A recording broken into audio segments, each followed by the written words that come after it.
Because the finding and the gathering of leaders is not easy. In fact, let me share with you, 2 or 3 reasons why it's difficult to develop and to attract leaders to you. Number 1, leaders are hard to find. They're hard to find.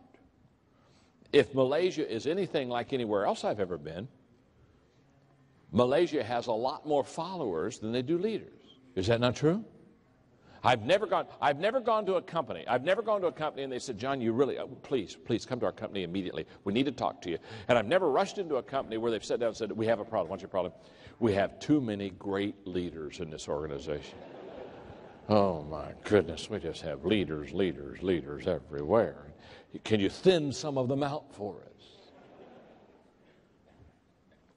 I've never known a nation that had too many great leaders. I've never known a company that had too many great leaders. I've never known an organization that had too many great leaders. There's always a shortage of leaders. Why? Because there aren't very many leaders. They're hard to find. There are 100 followers that you can find for every leader. In the States, what we share with them is, I say, eagles are hard to find because eagles don't flock. You just don't look up in the sky and say, oh my goodness, there are thousands of eagles up there. Look, just eagles everywhere you turn, another eagle. Oh my, I went down to the park and the park was filled with eagles today. Pigeons flock.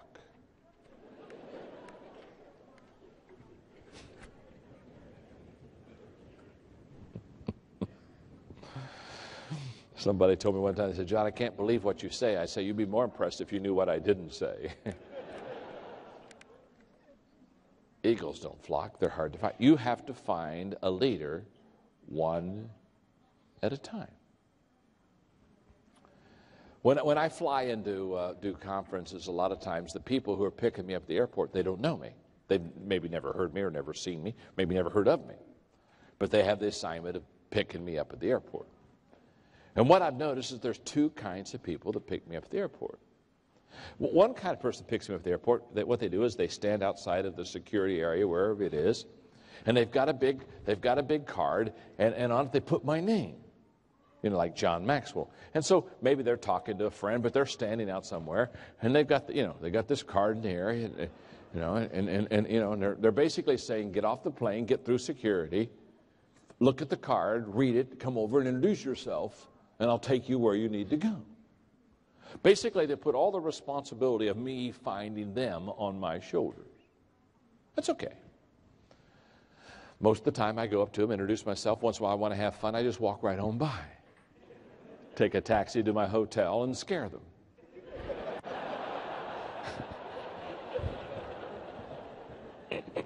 And when they find me, I say, hi, my name's John. I'm your friend.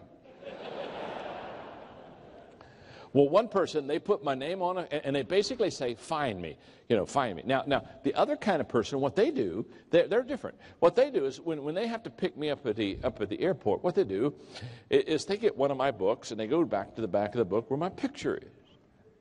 Hopefully it's one of my newer books. and so what they're doing is they're standing by the security area, and they got my picture in front of them, and they're going like this.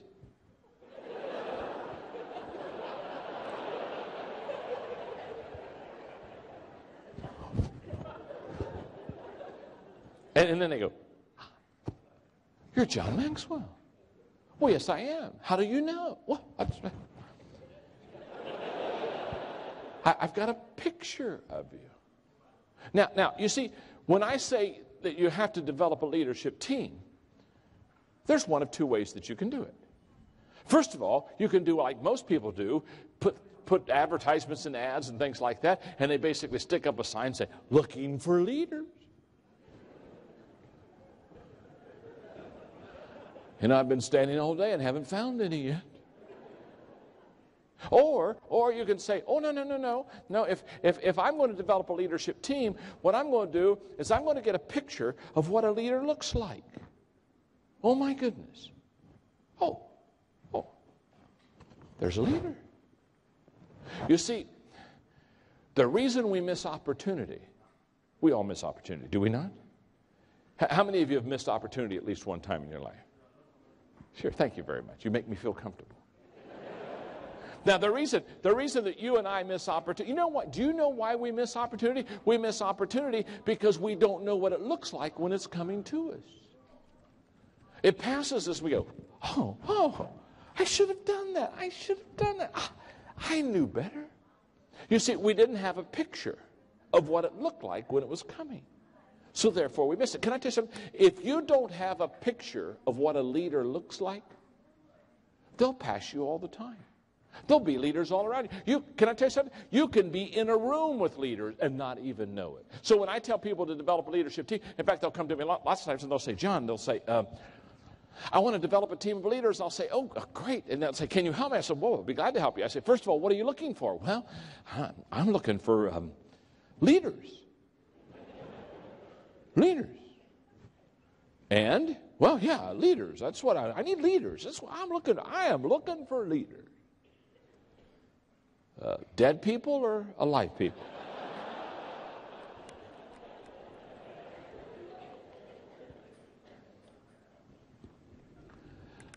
Let me do my best to draw for you maybe 4 or 5 pictures of what a leader looks like so that you know what they look like when they come. Now, obviously, I'm not going to be able to do a lot of it, but let me tell you something. If this is something, if you're trying to develop a leadership team, there's a book, the best book that you can get out of all those books is the book on the 21 qualities of a leader. The 21 qualities of a leader is 21 pictures. It's a photo album. It's 21 pictures of what a leader looks like. And you literally can go through that 21 qualities of a leader and write them on a piece of paper and study them so that when you interview people, you can check off of the 21 qualities how many they possess so you know what kind of a leader potential that you're getting. So that's the best book as far as developing a leadership team. Okay, now, so it's a photo album, it's a picture album. Now, let me give you 4 or 5 pictures of what a leader looks like. And the first one I'm going to give you is the most important. This one, I guarantee you, is found in every leader that you will ever bring on your team. Here we go. Number 1, leaders have the ability to make things happen. You say, John, what do you mean they have the ability to make things happen? Very simple. It's very simple. No matter what job you give them, no matter what task they have, they always do it and do it well, and they always bring it home. There are some people in life that they know what happened. There are some people that don't know what happened. Do you know what I'm talking about? Are there not some people you can give them a job and you don't even need to worry about it. You know they'll bring it home. They'll get it done. Isn't that true? Aren't there other people you give them a job and you have to keep watching and asking and following up and making sure it gets done and sending out emails and memos because you know they don't have the ability to bring it home. Are you with me? So when you're looking for a leader, Jack Welch calls it getting out of the pile. What he basically says is in any company, in any organization, there's a pile of people, and the people that get out of the pile and distinguish themselves are the people that have the ability to get the job done. In other words, they can bring it home. Now, here's why that's important as a leader. If you can't deliver the goods, if you can't bring it home for yourself, you'll never be able to bring it home for anyone else. In other words, you can't transfer what you don't have. So therefore, if you can bring it home yourself, then there's potential you can help others bring it home also. But if you can't deliver the goods yourself, there's no shot at you ever being able to teach and train others how to deliver the goods. And here's why. We teach what we know, but we reproduce what we are.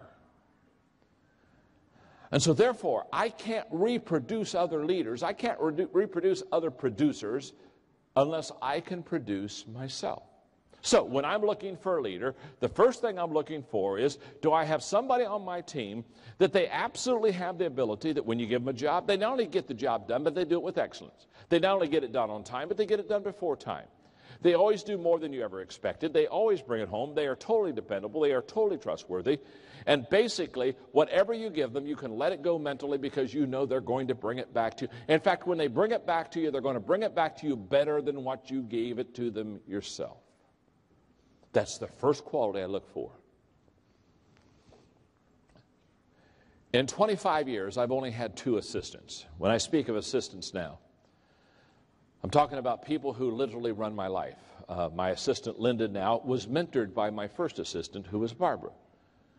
And when I say they run my life, I say they run my life. You say, what do you mean they run your life? They do everything. I mean, they do my travel schedule. They do my family, my wife, Margaret, and I. They do all my travel schedule. They do all my banking. They do all my financial stuff. They do everything. You're listening today to a guy who does very little.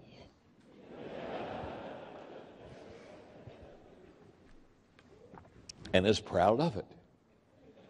In fact, people all the time, they say, well, I'm so busy. I just have so many things to do. And I say, well, I don't have that problem because I can only do 4 things.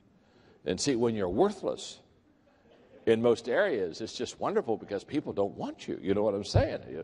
They'll say, when they say, we want you to be on our board. I said, no, you don't want me to be on your board. I'm a terrible board member. I go to sleep during board meetings and I ask stupid questions and I'm just a terrible board member. And then they don't let you on the board. And then that frees you up. Are you with me? So you say, I only do 4 things. And my assistants, they do everything. They do everything. I mean, on this trip, I never did it. I mean, I basically said, these are the countries I'm going to. They sat down, worked out my time schedule, figured out the hotels, figured out all the things. I mean, I got emails from my assistant, Linda, today, and she on a couple things because I have to meet the Prime Minister tomorrow in Thailand. They had to change some of my schedule. She handled it all. I haven't talked to anybody. I don't do it. They just every day get me up and wake me up and give me breakfast and then point me in a certain direction. And say, don't come home until you've done these 4 things. Well, when I was training my first assistant, Barbara, I was in the office with her one day, and I said, Barbara, I need the phone number. And I gave her the name of a person I needed a phone number that I didn't have the phone number with. And probably, I don't know, just a couple of minutes later, she came in, and she said, I can't find the phone number. And I said, you couldn't find it? She said, no, I couldn't find it. I said, well, I'll tell you what, Barbara. Grab a chair and pull up right beside me here at the desk and sit here with me for a moment. So she did, and she said, what are you going to do? And I said, well, I'm going to find the phone number. Obviously, you couldn't, so I will. So for the next 45 minutes, I called everybody I know, just kept working, you know how you do, keep doing it, and finally I got the number. 45 minutes later, I got the phone number, so I put the person's name down, and I wrote the phone number, and I handed it to her. I said, now, Barbara, go back in your office, then come into the office and say, John, I've got the phone number.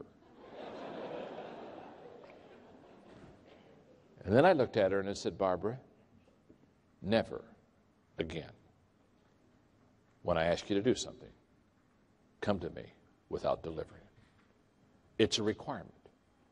If you're going to be in my inner circle, I don't accept excuses. I don't accept anything except bring home the goods. What Barbara would tell you is that day her life was changed.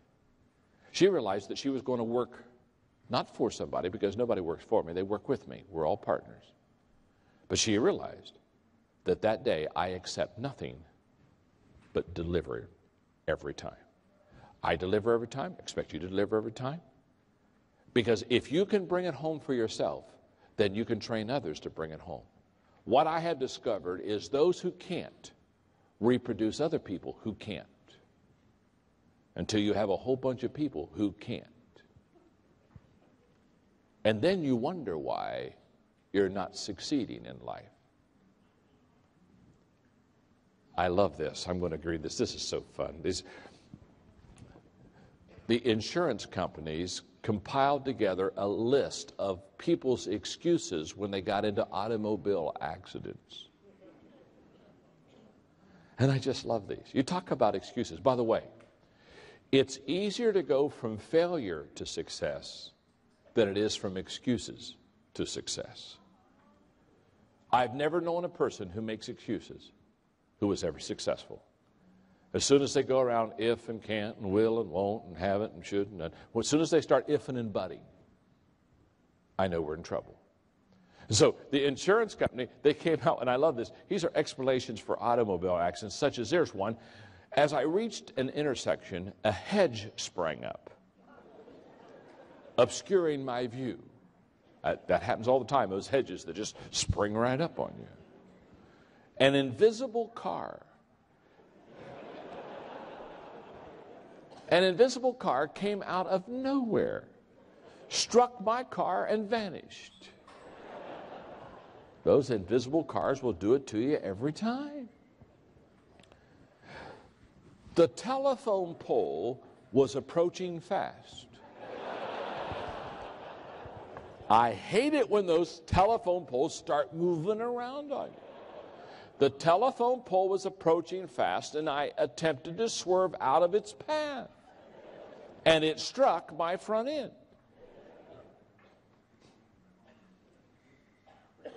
I love this one. I was on my way to the doctor's with rear end trouble when my universal joint gave way, causing me to have an accident. To avoid hitting the bumper of the car in front, I struck the pedestrian.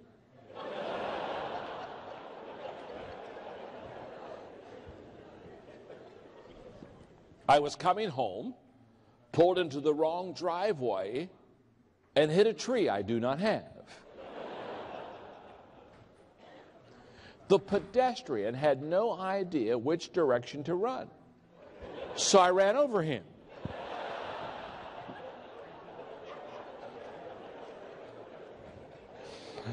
One more. I pulled away at the side of the road, glanced at my mother-in-law, and headed over the embankment. Now, if you're looking for leaders, the first thing you look for is, does this person have the ability to get the job done? That's absolutely essential to your success and my success. Number two, here's the second thing I've observed. Leaders see and seize opportunities. Leaders have the ability to see opportunity when others don't see it. And they have the initiative to seize opportunity when others stand at the side. So therefore, when I'm looking for a leader, I look for a person that can find opportunities. And I look for a person not only who can find those opportunities, but for a person who can go out and seize those opportunities.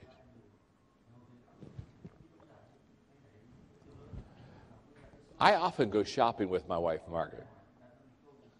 And one of the reasons I do so is because she shops very quickly. She shops more like a man. She doesn't have to go in and touch everything and feel everything and hold it and do kumbaya.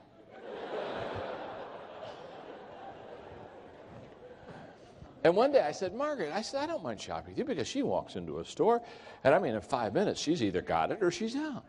I thought, this is good. And one day I said, Margaret, how can you do this? And she told me, she said, John, you notice how some evenings at the house where I spend time looking through catalogs?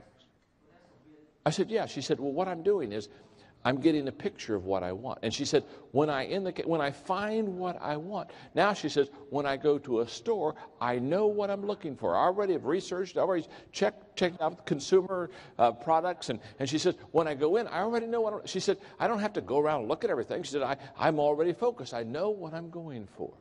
And the day that she said that to me, I thought to myself, this is what a leader understands what they're looking for. A leader, here's the way this works with leaders. Leaders see things before others see things. This is a fact. They're very quick to see something.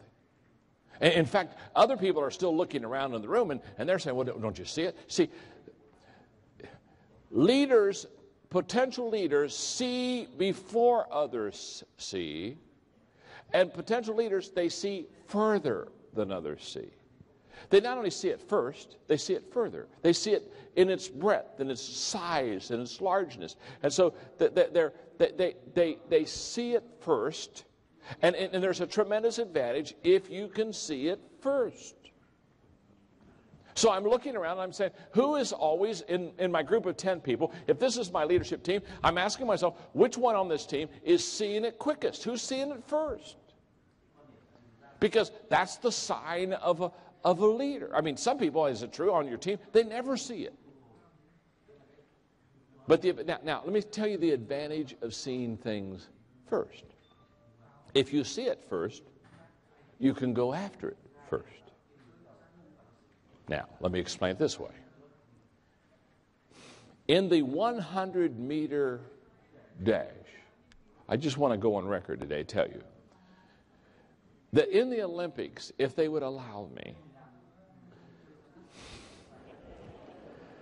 I could win the gold medal.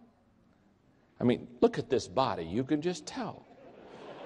You can tell this body is made for speed.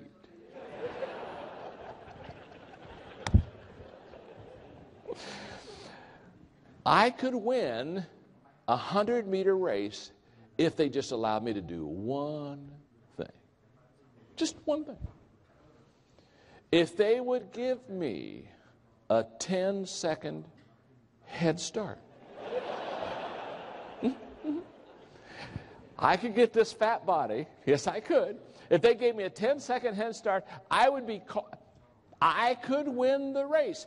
Not because I'm the fastest, but because I got 10 seconds head start on the fastest person in the world. You see, I don't need to have, listen, you don't need to be the fastest person in the world. You just need to be the first. And the moment that you understand that, and you begin to look around and you begin to say, who's always picking it up first? Who's catching on the quickest? Who sees it? Who's always coming to first and saying, I got an idea. Hey, let's try this. Whoever that person is, they are a potential leader. Okay, how do we find leaders? They make things happen. Secondly, they see and seize opportunities first. Number 3 is that they add value to the people around them. One of the ways that you can see a leader and pick one out is that they are making everybody around them better.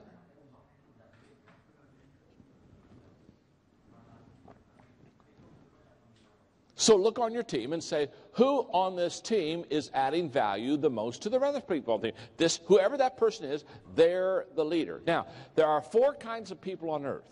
I told you earlier there were 2, the lifters and the leaners, remember?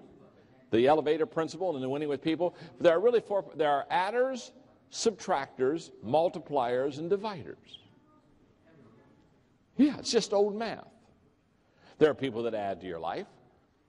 They add a little value. There are people who subtract from your life. They take a little air from you. There are some people who multiply. Now that's, multiply. Hello. Now you're into leadership. They multiply value, and there are other people, they divide. I mean, they just absolutely divide you. They divide the team. Their whole goal is to divide everything. It's their spiritual gift.